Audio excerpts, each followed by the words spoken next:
Hey friends and book lovers, welcome.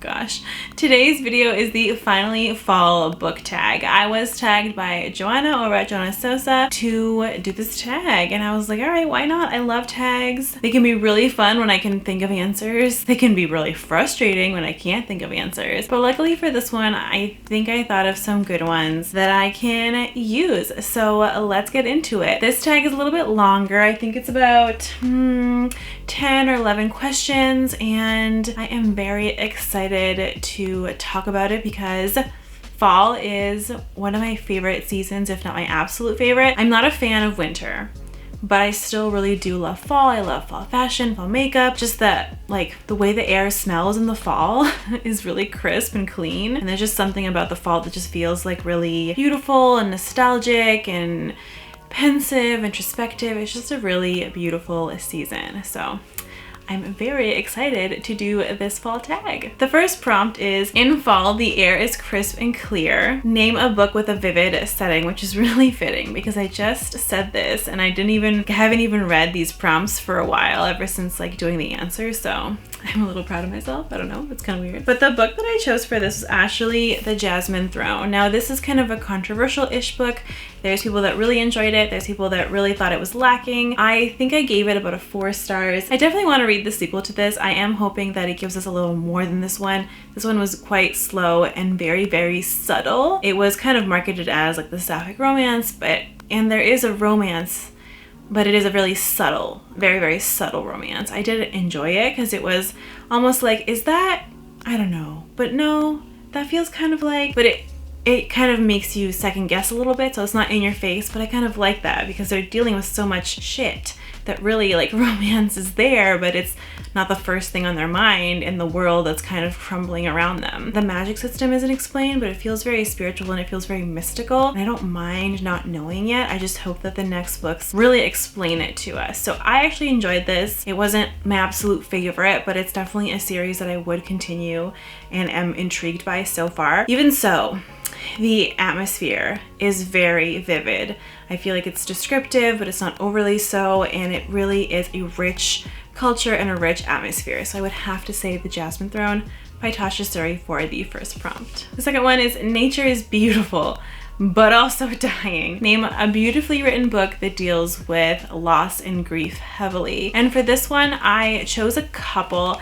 It's not your deep, dark, depressing types of reads. Rather, there are these characters that are really resilient, but that still deal with grief and loss on an everyday basis, even though they keep going. And the first one of these is one that I read this year and an author that I discovered this year that I absolutely loved, and that is With the Fire on High by Elizabeth Acevedo. Now we have our main character, Imani, who does deal with the loss of her mother and also the loss of her father as well, and she lives with her abuela and takes care of her and takes care of her young daughter as she is a teen mom, and kind of goes on this wonderful cooking adventure and like coming of age story. And in it she does deal with those abandonment themes and grief and the loss that's around that. Though it's not super heavy, it's still there, and though like it is kind of a warm, lovely read, it is still hard-hitting, and we do kind of still see those things in this character. So I thought this one would be a really nice pick, but also it's not just a super depressing read either. The next one is one that I absolutely adore, and I read this year and I was so surprised by how much I loved it, since it's a middle grade and I didn't think I would love it as much. And it is a debut novel, and I can't wait to read the rest of the series, and that is Amari and the Night Brothers by B.B. Alston. I think the second one in this series is actually coming out next year, and I'm actually really excited.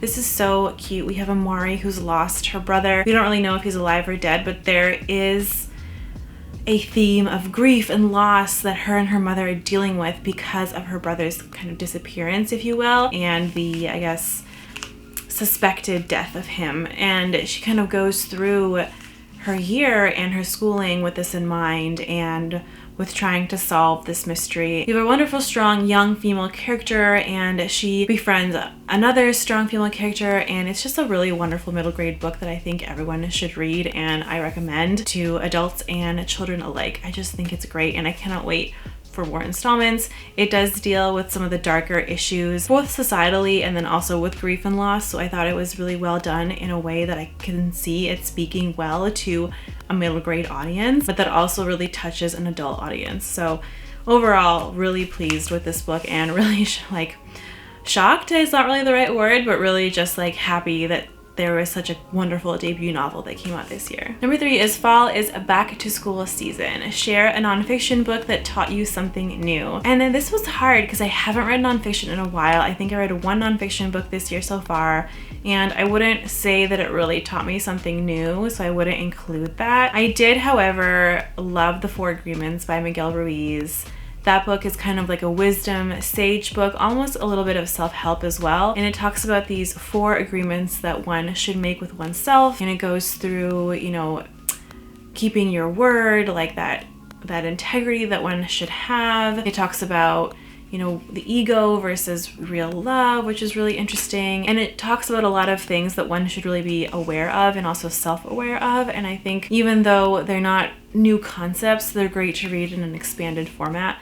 And those books, that book, and I think also Mastery of Love by Miguel Ruiz, are ones that I will go back to over and over again because they do teach you a lot of really basic but core values that are really important in this world, and so I really appreciate that on a personal level. 4th one is, in order to keep warm, it's good to spend some time with the people we love. Name a fictional family, household, friend group that you'd like to be a part of. And I think you all know by now, but I love the found family friend group in the Iguatar series. I would totally love to be part of like the Dreamers Court. I think it's just such a wonderful, wholesome, kind of random group of people that all love each other and are amazing, and it would be something that I would want to be part of. I'd want to be part of the Dreamers Court. I'd want to live in Valaris. I'd want to like be an artist or something, or make food, or just have like a really cute, wholesome life in Valaris and freaking watch the Illyrians and do all this crazy stuff, or just, I don't even know. Should I be cozy or should I just be like a badass? I don't even know, but you could do both things in Valaris, and I would just love to be part of that kind of found family friend group. I've always loved it. That series is like a comfort read for me, and I just feel like I'm visiting an old neighborhood and old friends when I read it, so definitely will have to go with that one. Number 5 is the colorful leaves are piling up on the ground. Show us a pile of fall covered books, and more specifically fall colored spines. So I have put together a few of my lovely books. Some of them I've read, some of them I've not read. I know I could have like green in here, but I just really love the kind of yellow, gold, red, deep red, bright red that we have.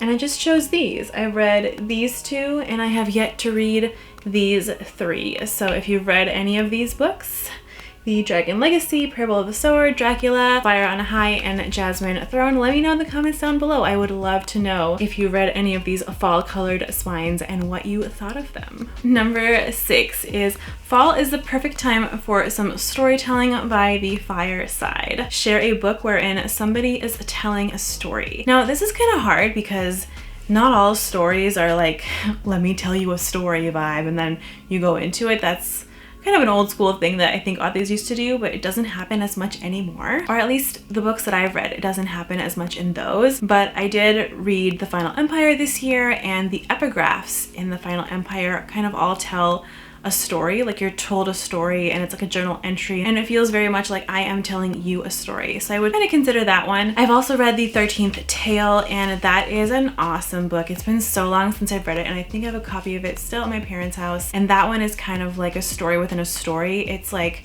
partly mystery discovery, and then partly there are bits and pieces of a story being told to another character in the book from what I remember, and it just makes for a really freaking good book. So those 2 would be my picks for number 6. Number 7 is The Nights Are Getting Darker. Share a creepy dark read. Now I don't read much thriller or horror, at least not yet, and so I had to kind of pick a creepy fantasy for this, and I'm picking The Ninth Rain. And I know there is so much content on this on my channel. I will link things for The Ninth Rain and just the Winnowing Flame series in general. We did like a whole discussion with Elle and Joanna, and I've done reviews, spoiler free, for The Ninth Rain and the whole series, so I'll link all those below. But if you haven't read it, there is an aspect of this fantasy story with horror elements and kind of gross elements, and then also these kind of really creepy parts, especially in the first book. I felt like it was really creepy. The second part definitely has a plot line that is really creepy in it as well, but the first book I felt like was just kind of totally,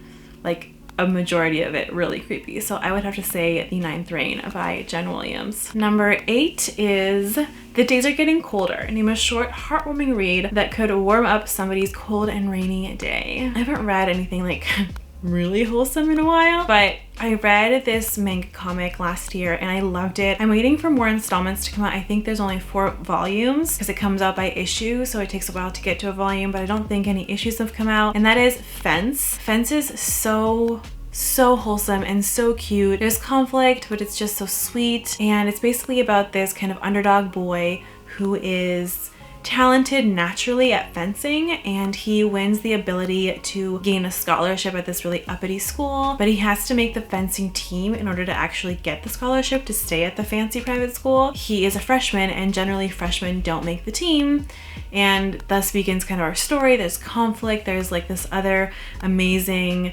fencing prodigy that comes to the school that he has to deal with and compete with, because there's only like one spot really for them to fight over. And again, freshmen don't make the team, so if there's one prodigy freshman, he feels like he might not get the spot. And it's so cute because there's like these angsty conflicts, but really like they're resolved, and it's just, everyone that's read it has said it's cute. So I hope that you take my word for it and check it out if you need a wholesome and cute manga comic. Fall returns every season. Name an old favorite that you'd like to get back to. So there is one series that I've been talking about, I feel like, a lot as well, and that is the Broken Earth series by N.K. Jemisin. I feel like I've been seeing people read it, people kind of jump back into it because it is that second person writing, and the second person narrative can be kind of tough to read if you're not used to it, and it was tough for me to get into as well. But because I think that was when I was getting back into reading books, it didn't affect me as much because I didn't have expectations on the narrative style that I was supposed to be reading, and I absolutely love that series. If you like the Broken Earth series, I think that you'll like the Ninth Reign series, and then vice versa. I think if you give it a chance, both of them a fair shot,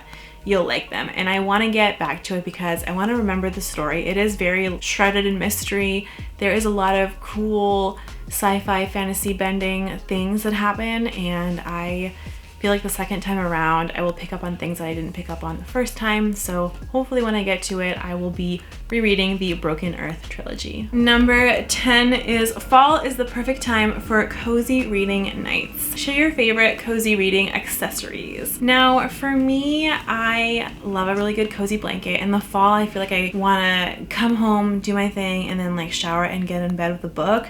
I don't even really want to do much else. Most days I just want to like read in bed with like my side table lamp on and like a super cozy blanket with a sweater and like tea and just like, you know, a yummy candle burning. And I just love, you know, candles and blankets. I'm also a big fan of my noise canceling headphones, fun fact. I love to just put them on and put some lo-fi vibes on, just some really nice music in the background when I feel like I just need more help focusing. So those have been really great when there's a lot of commotion happening around me and I just want to focus on a book. And yeah, those are probably my favorite accessories for reading. Number 11 is spread the autumn appreciation and tag some people. So I'm gonna tag Andrew over at Andrew's Wizardly Reads because I feel like if he hasn't done it, he might have already done it, and then in that case, never mind. I will watch your videos soon. The second person is Anitha at Anitha Gade. She just started a channel and she is such a well-read person. She reads a ton of fantasy and I just love that she created a channel for herself. So Anitha, I'm tagging you in this tag as well.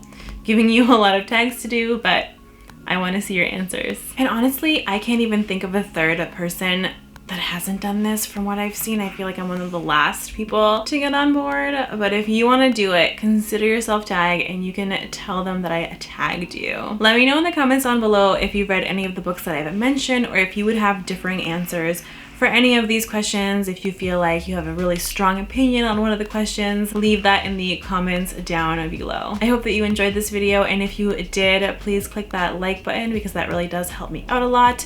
And if you like my content and you want to see more, please don't hesitate to subscribe.